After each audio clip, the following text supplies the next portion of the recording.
मित्रांनो, राजकारण पहिल्यासारखं साधं आणि सोपं सरळ राहिलेलं नाही. राजकारणात अशा काही घटना घडत आहेत ज्यावर विश्वास ठेवणं कठीण असतं. जसं की अजितदादा, एक धाडीचं नेतृत्व, एक असा नेता त्याने राजकारणात आपली वेगळी ओळख निर्माण केली. पण आज ते आपल्यात नाहीत, यावर कोणालाच विश्वास बसत नाही. पण हा केवळ एक अपघात होता की त्यामागे काही काळभैर होतं? रोहित पवार यांनी नुकत्याच झालेल्या पत्रकार परिषदेमध्ये असे काही प्रश्न उपस्थित केले आहेत ज्यामुळे संपूर्ण महाराष्ट्र हादरलेला आहे. जाळलेली स्वेटर, बंद पडलेले घड्याळ आणि बदललेले वैमानिक. नेमकं काय घडलं त्या दिवशी? या व्हिडिओमध्ये आपण रोहित पवार यांनी सादर केलेल्या पुराव्यांचे ए टू झेड विश्लेषण करणार आहोत. व्हिडिओ शेवटपर्यंत पहा, कारण सत्य अंगावर काटा आणणारा आहे. नमस्कार, मी राज आणि तुम्ही बघत आहात राजतक मराठी. मित्रांनो, रोहित पवार जेव्हा पत्रकारांशी बोलत होते तेव्हा त्यांचा कंठ दाटून आला होता. ते म्हणाले की दादा परत आले तर मी त्यांना घट्ट मिठी मारेल. पण वास्तव हेच आहे की अजितदादा आपल्यात नाहीत. रोहित पवारांनी एक हृदयद्रावक प्रसंग सांगितला. अपघातानंतर त्यांना हे सर्व एका वाईट स्वप्नासारखं वाटत होतं. पण जेव्हा त्यांनी घटनास्थळावर जाऊन काय वस्तू पाहिल्या, जाळलेले स्वेटर, ती चप्पल आणि बंद पडलेले घड्याळ, तेव्हा त्यांची खात्री पटली. सर्वात धक्कादायक गोष्ट म्हणजे दादांचे घड्याळ. अजितदादा नेहमी आपले घड्याळ 15 मिनिटे पुढे ठेवायचे. घटनास्थळी सापडलेल्या त्या घड्याळात 9 वाजले होते आणि ते तिथे बंद पडले होते. तो क्षण होता जेव्हा काळाने घाला घातला. इथे एक प्रश्न निर्माण होतो मंडळी. रोहित पवार यांनी सांगितले की पिंपरी चिंचवडमध्ये एका रिक्षा चालकाने त्यांना विचारले की साहेब, दादा परत येणार आहेत का? सोशल मीडियावर अनेक अफवा होत्या, म्हणूनच लोकांना सत्य कळावे म्हणून रोहित पवार यांनी पत्रकार परिषद घेतली होती.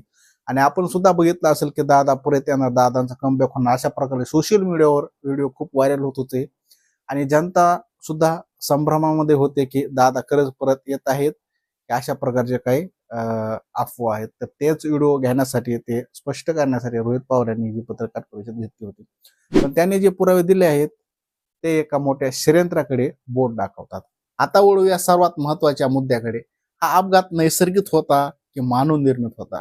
रोहित पवार यांनी थेट VSR कंपनी आणि कॅप्टन सुमित कपूर यांच्यावर बोट ठेवले आहे. जरा विचार करा, जे पायलट हे विमान उडवणारच नव्हते ते अचानक कॉकपिट मध्ये कसे आले? मूळ प्लॅन नुसार वैमानिक मदन हे विमान उडवणार होते, पण ऐनवेळी सुमित कपूर आला आणि संभाव्य पाठक आले. कारण काय दिलं गेलं तर आधीचे पायलट ट्रॅफिक मध्ये अडकले होते, त्यामुळे या दोघाला पाठवण्यात आले गेले. अशा प्रकारे त्यांना कारण दिलेलं आहे मंडळी. परंतु प्रश्न खरंच इथे निर्माण होतो की खरंच ट्रॅफिक होते, मग CDR आणि CCTV का तपासले गेले नाहीत? रोहित पवार यांचा आरोप आहे की मुख्य पायलट सुमित कपूर हे हाँगकाँगवरून आले होते आणि त्यांना दारूचे व्यसन होते. इतकंच नाही तर याआधी त्यांना कमर्शियल फ्लाईटमधून दारू पिऊन विमान उडवताना पकडले गेले होते.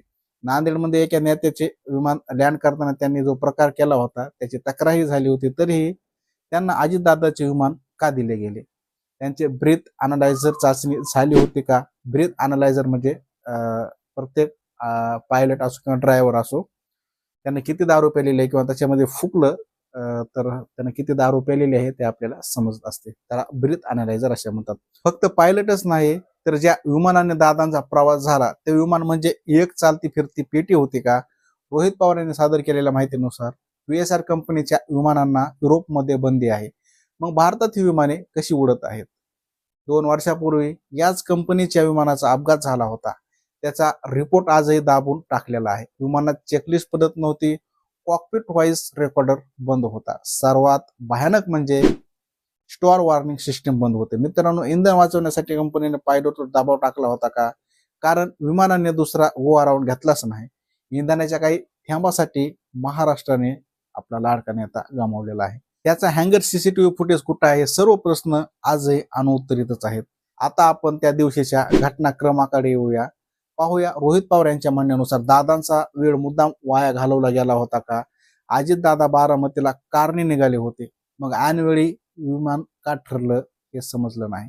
एका नेत्याच्या सांगण्यावरून एका फाईलवर सही करण्यासाठी दादा थांबले होते, तिथे उशीर झाला. त्यानंतर पक्षातल्या एका नेत्यांनी थेट त्यांची उशिरा भेट घेतली.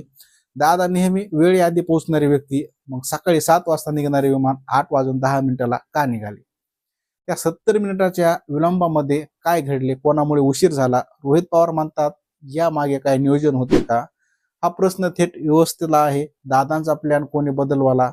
किंवा दादांचा जो प्लॅन होता त्याच्यामध्ये कोणी तफावत केली, त्यांना विमानाने जायला कोणी भाग पाडले, असे एक नाही तर अनेक प्रश्न त्यांना उपस्थित केले. मित्रांनो, ही सर्व माहिती ऐकल्यानंतर एक गोष्ट स्पष्ट होते, हे प्रकरण दिसते तितके सरळ नाही.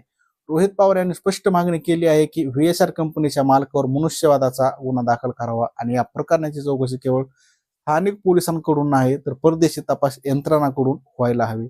कारण आजही अनेक मंत्री याच कंपनीच्या विमानाने प्रवास करीत आहेत. आणखी किती बळी गेल्यावर आपल्याला जाग येणार आहे? तुम्हाला काय वाटते मंडळी? हा अपघात होता की नियोजित कट होता? अजितदादांच्या मृत्यूला जबाबदार कोण आहे?